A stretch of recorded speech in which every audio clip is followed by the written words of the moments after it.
lang, di sana. Pag nasusunog ang bahay nila, hindi nila bit-bit yung ribulto nila. Talk to me if that is right or wrong.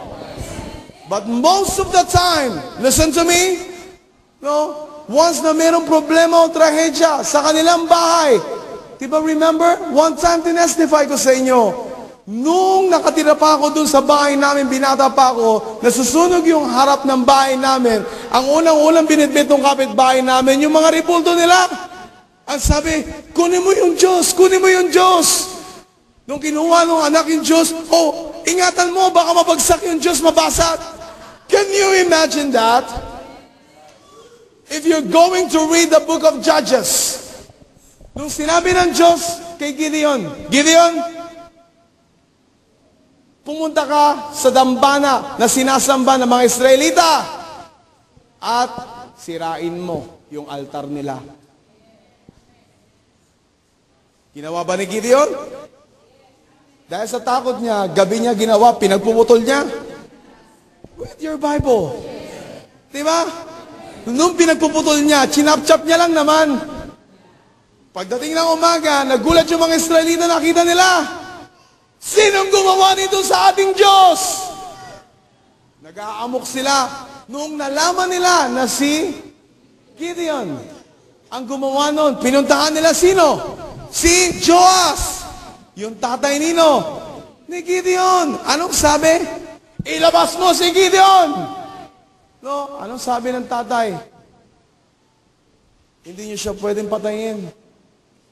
Kung totoo na ang Diyos, no, na yan, na inyong naratnan, na putol-putol na ngayon, ay Diyos.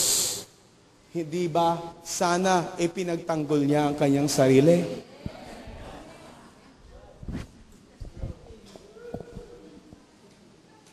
What do you think? I am trying to serve your soul. Amen? Most of the time, sinasabi ng mga tao, pareho lang. Eh di dapat sana pinagtanggol nila yung sarili nila kung talagang totoong Diyos sila nung pinagpuputol-putol sila ni Gideon. Tama naman talaga yung tatay niya eh. Diba? So dun na patunayan, mismo nung tatay niya, listen to me, na ang Diyos na nagsalita kay Gideon ay tunay na Diyos. Ikaw, anong handa mong patunayan sa buhay mo? Sa totoo lang, huwag ka lang makontento na sinasabi mo every Sunday lamang ka ng simbahan. You have to do something para ipakita sa buong mundo, listen to me, na mali ang kanilang ginagawang pagsamba. Oo, ang intensyon ng puso nila ay sambahin ang Diyos. Pero ang totoo, this time, hindi ka pwedeng manahimik ngayon. Dahil alam mo na ang katotohanan, hindi mo rin pwedeng sang-ayunan kung anong sinasabi nila. Diba pareho lang ang born again at katoliko? Isa lang ang Diyos na pinagsasamba natin. Then, pag sinabi mong oo, problema mo na yan sa Diyos. Hayaan mo na ikaw ay managot sa Diyos. Why? Dahil hindi mo inilalantad kung ano ang tunay na meron kang Diyos na pinaglilingkuran. Are you here? You want me to continue this? Yes. Are you sure? Yes. Turn your Bible in the book of John, chapter 1. Let's go here in verse 14.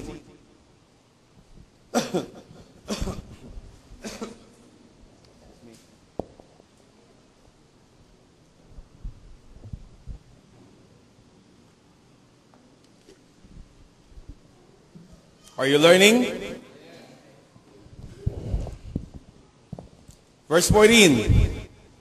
Naging tao ang salita at siya'y nanirahan sa piling natin. Anong sabi?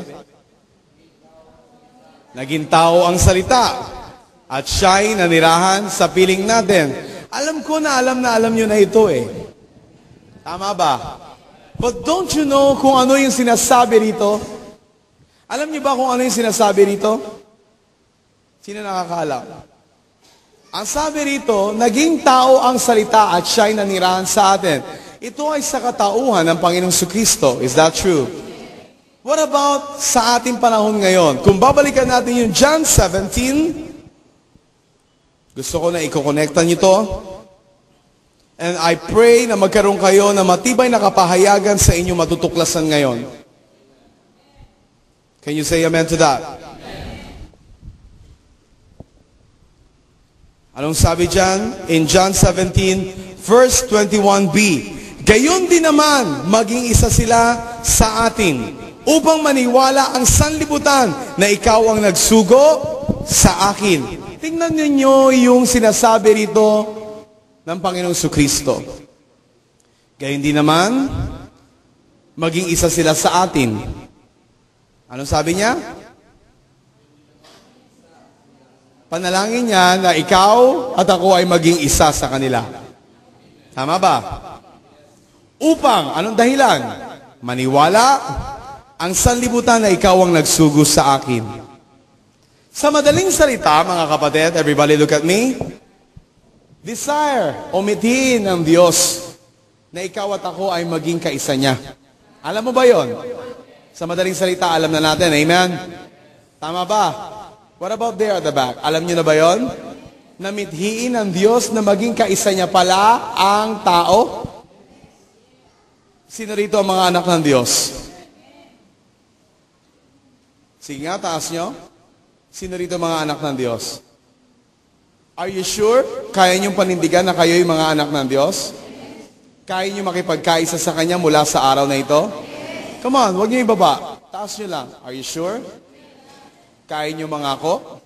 Sa pangalan ng Diyos, Ama na makapangyarihan sa lahat? Put it down. We'll see. Amen? But I hope and pray na panindigan ninyo yung pangako na yan. Amen? Hindi lang yung panata, okay? Dahil hindi ito panatang makabayan. Yan ay pangako sa Diyos. Ang sabi sa Biblia, sa aklat ng Ecclesiastes, huwag kang mangako sa Diyos na hindi mo kayang tuparin. Amen? Paano yan, pastor? Nangako na ako. Problema mo na yan. Tama ba? Tama ba? Amen? Now look at here. Let's continue. Sabi dyan, hawakan niyo yung 21, okay?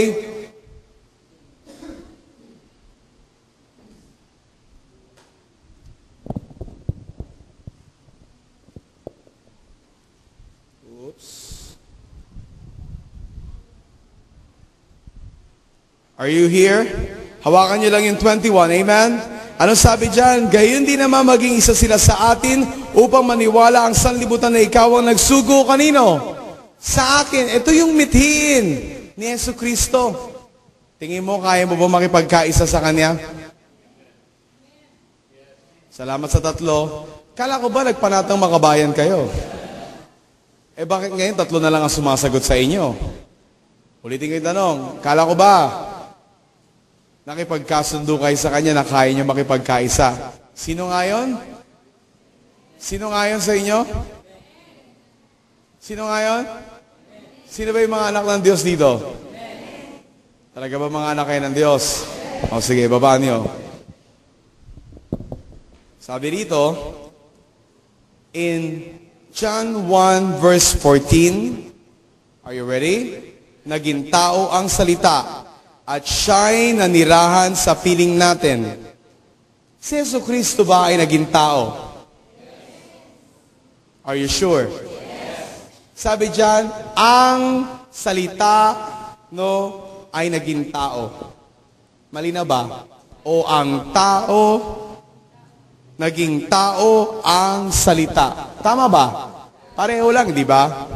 Ang salita ay naging tao o naging tao ang salita. Malinaw ho ba? Sa ating lahat. Now, sino rito ang tumanggap sa salita ng Diyos sa buhay nyo? Come on, huwag kayong mahiya. Don't be shy. No? Tinanggap niyo ba ang salita ng Diyos? Alam niyo ba na ang salita ng Diyos na tinanggap niyo ay si Kristo? Alam niyo ba yon? Where is Christ in your life now or today? Nasaan na ngayon si Kristo sa buhay nyo ngayon? Wala lang. Come on. Pag tinanong mo yung mga nasa Sunday school, pwede nyo na po ibaba. Pwede nyo na po ibaba. Okay. Pag tinanong mo yung mga nasa Sunday school, sasabihin nila, nasa puso. Kayo, nasa si Kristo sa buhay nyo?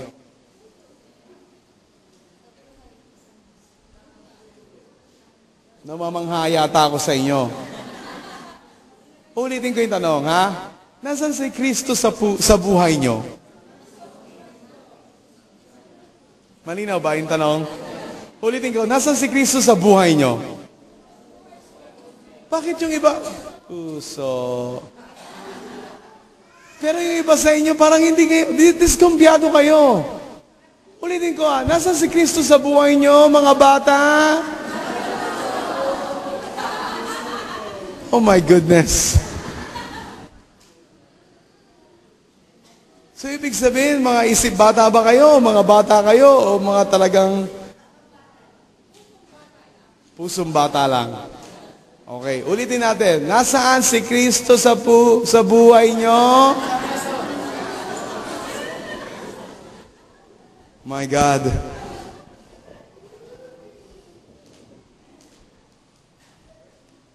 May His mercy be upon us. Kasi sa totoo lang, pag tinanong mo yung mga bata, ang bibilis sumagot eh. Kayo, papagalan eh. Nasa puso. Puso?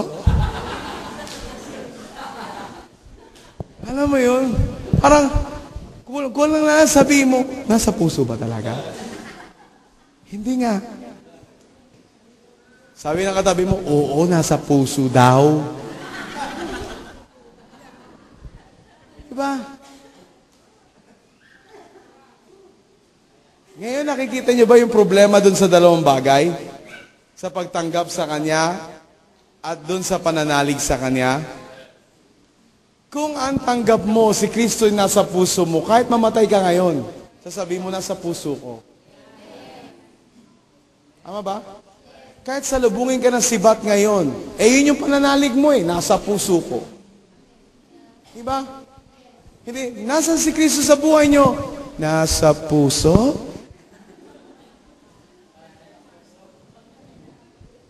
Brad, sigurado pa tayo doon sa sagot natin? Baka hindi naman. Ikaw, tanungin mo yung sarili mo. Kapatid, nasa puso mo ba talaga? Anong tingin nyo? Natatawa kayo sa sarili nyo, pero tinatawanan nyo yung sarili nyo. Diba? Tanungin mo yung mga bata. Testingin nyo. Sino may anak dito sa Sunday School? Ako. Kayo. Tanungin nyo anak nyo. Mamaya paglabas. Anak, nasaan si Jesus sa buhay mo? Nasa puso po. Diba? Ganito gawin nyo. Anak, ako nga tanungin mo. Kahit isa lang. Hello? Sabi mo, anak, huwag ka maingay ha. Atin lang dalawa. Pag hindi pa talaga, pag-pray mo ko na maborn again ako ngayon. Diba? At least naligtas yung kaluluwa mo. Ang problema, yung anak mo nagbaborn again sa'yo. Diba? Imbis na ikaw yung mag-lead sa kanya. But it's okay. Huwag niyo kalimutan yun ha. Testingin niyo lang. Anak, nasan si Kristo sa buhay mo? Pag sinabi, nasa puso po. Ako nga, tanongin mo, nasan si Kristo sa buhay ko? Magugulat yung anak mo, ha? Bakit po? Listen. Pagtanggap at pananalig sa Kanya. Paano mo siya tinatanggap sa buhay mo, araw-araw? Yun ang relasyon mo sa Kanya, base sa iyong pananalig sa Kanya. Malinaw ba ako sa inyo? Dahil kung walang tunay na pagtanggap, niloloko mo sarili mo. Wala rin tunay na pananalig. Ngayon, kung walang totoong pagtanggap at pananalig, paano mo ngayon paniniwalaan na ikaw ay anak ng Diyos? Hello? At ito pa, doon sa pangalawang sasabihin ko ngayon sa inyo, na gusto kong ibigay sa inyo ngayon, No? Naging tao ang salita at siya'y naninirahan. Sa piling natin, malinaw? Sabi nga nun, ang salita ng Diyos ay naging tao. Malinaw ba? Sa madaling salita, ang salita at ang Diyos, iisa, siya ay nagkatawang tao sa sangkalupaan. Malinaw? Now, makinig kayong lahat. Sinong tumanggap ng salita ng Diyos? Itaas ang kamay. Put it down. Kung tinanggap mo ang salita ng Diyos, si Kristo ang tinanggap mo sa iyong buhay. Dahil ang salita at ang Diyos ay iisa. Malinaw ba? Now, makinig kayo sa pangalawa kong sasabihin. Ang salita ng Diyos o si Kristo Jesus ay naghahanap ng sisidlan sa matagal na panahon. Ang tawag doon ay templo ng Diyos. Alam mo ba yun? At alam mo rin ba na ikaw ang isa sa napili niya?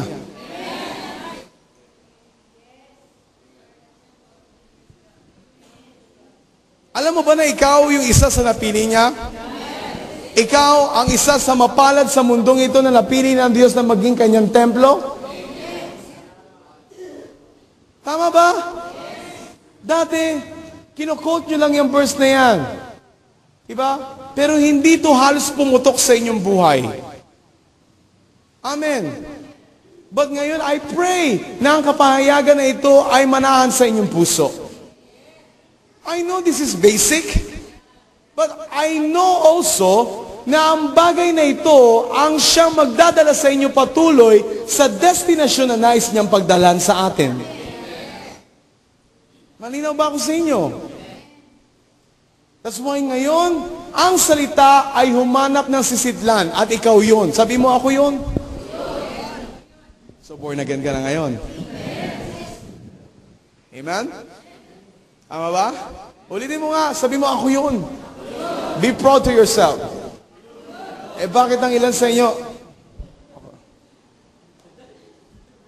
Please, i-convince mo nga yung sarili mo. Sabi mo, ako yun! Proud ka? Masaya ka? Satisfied ka? Ulit.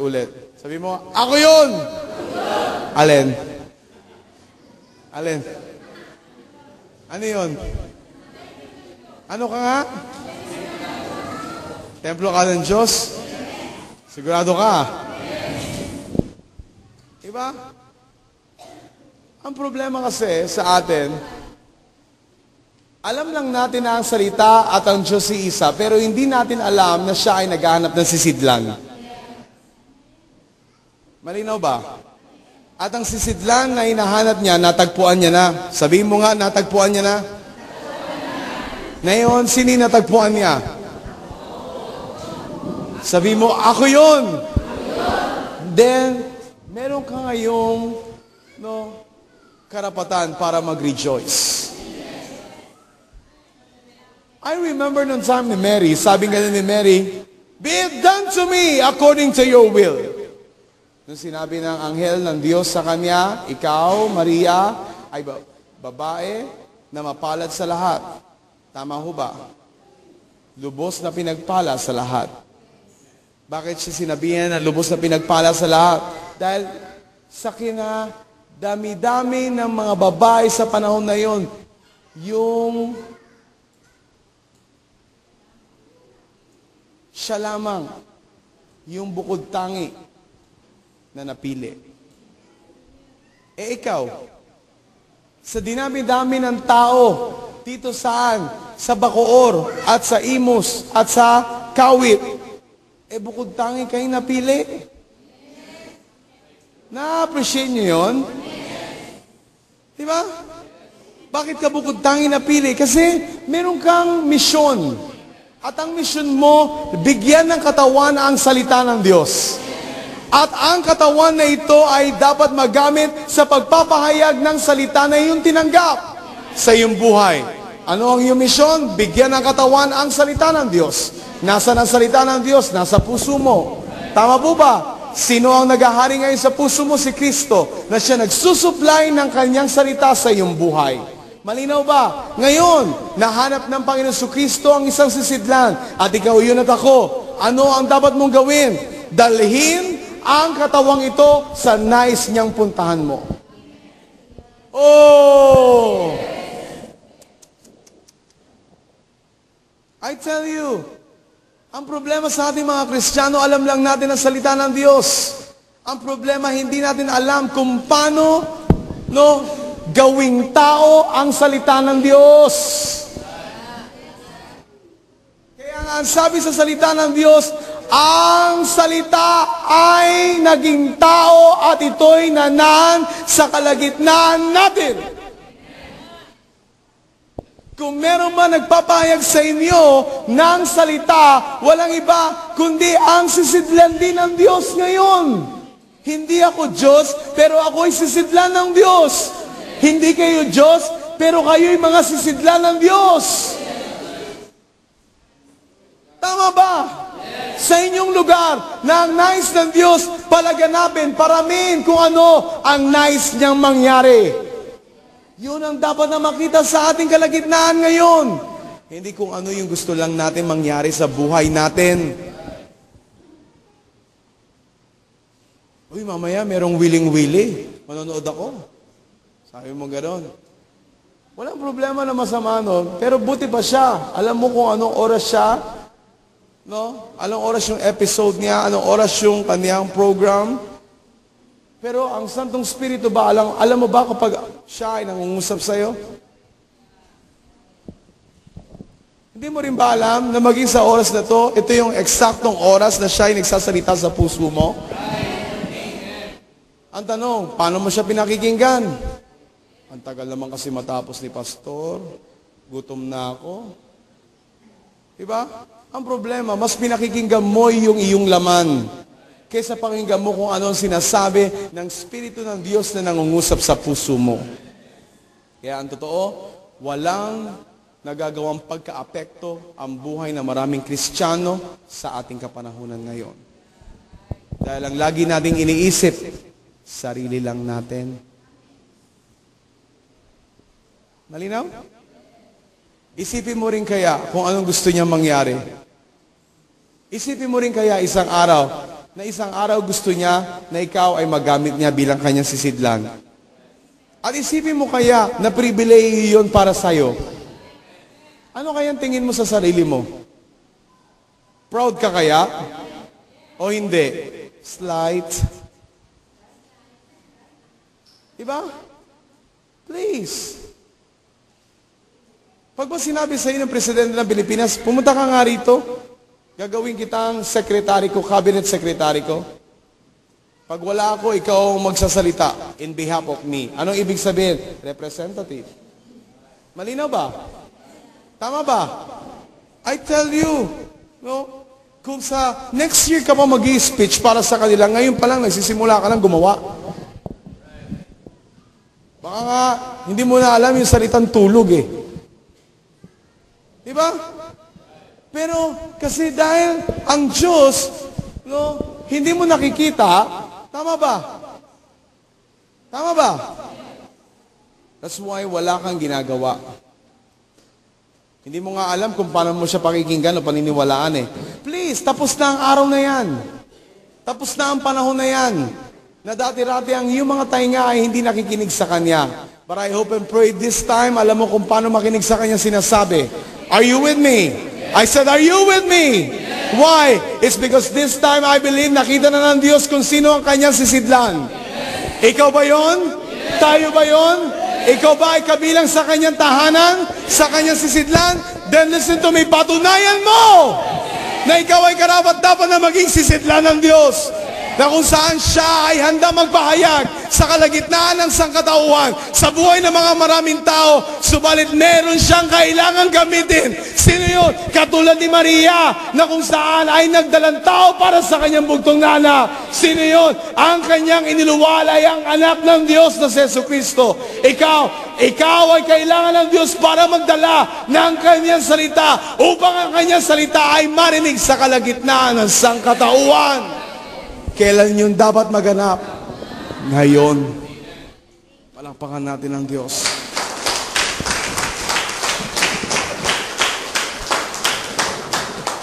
Church, I hope and pray na natututo kayo. Listen to me. Kung wala magpapahayag sa Kanya na kapwa natin ang tao, anong sabi ni Jesus? Maging ang mga batong iyan. Oh? Is that in your Bible? Listen. Anong gagawin ng mga bato? Sila ang magpupuri. Bakit sila magpupuri? Para ipahayag sa buong mundo. Kung ang mga tao ay hindi makitaan ng Diyos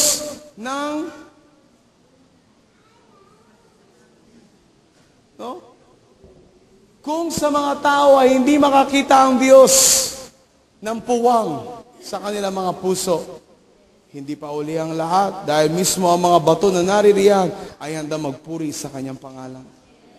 But listen to me.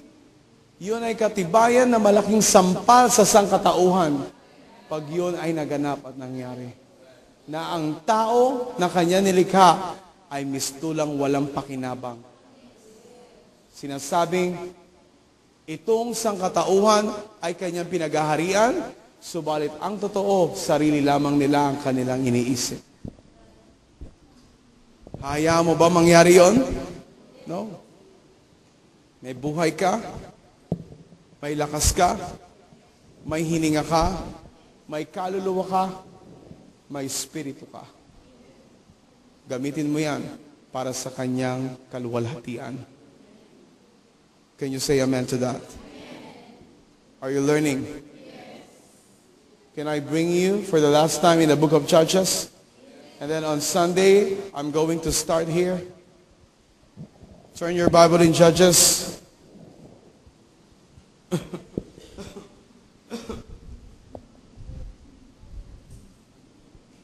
Judges 6.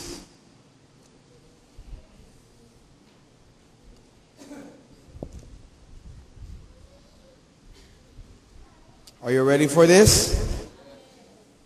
Remember,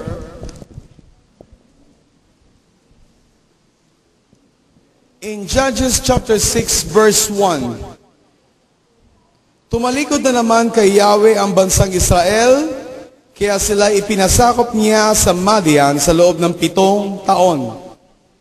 Ano daw ang ginawa ng bansang Israel? Tumalikod. Ang isang bansa, para masabing tumalikod, ano ang kanilang ginagawa? Come on. Ang isang bansa, para masabi mo na sila ay tumalikod sa Diyos, ano ang kanilang ginawa? Kasamaan. Kasalanan. Is that right? Sa madaling salita, inalis nila ang batas ng Diyos sa kanilang buhay. Sa madaling salita, inalis nila, ang sarili nila sa piling ng Diyos, higit sa lahat. Ano nangyari? Ang salita, tama ba, ay nawala sa kanilang buhay. Amen. Na dapat sana ito'y kanilang sundin, na dapat sana ito'y dapat nilang lakaran. Nagkakaunawaan ba tayo? Now look at here. Sabi rito, in verse 6, walang magawa ang mga Israelita, kaya dumaing sila kay Yahweh. Let's pause here. Tumalon ako, if you remember, from verse 2 hanggang 5. Tama ba? And then nag-start ako sa 6. Bakit? It's because doon sa verse 2 hanggang verse 5, doon mababasa ninyo, are you with me? No? Kung paano sila inalipin ng Madyanita. Amen. Pag sinabi kasing inalipin, alam mo na yun eh. Tama ba? Amen? No? So, for me, hindi ako interesado kung paano sila inalipin. But for me, mas interesado ako kung paano sila muling bumangon. Are you with me? Are you here? That's why look at here on verse 6. Walang magawa ang mga Israelita, kaya dumaing sila kay Yahweh. Can you imagine? Sa kabila ng kanilang kahangalan, nakuha rin nila isang araw na muli bumalik sa Diyos. Ilan sa atin na dati-rati hangal?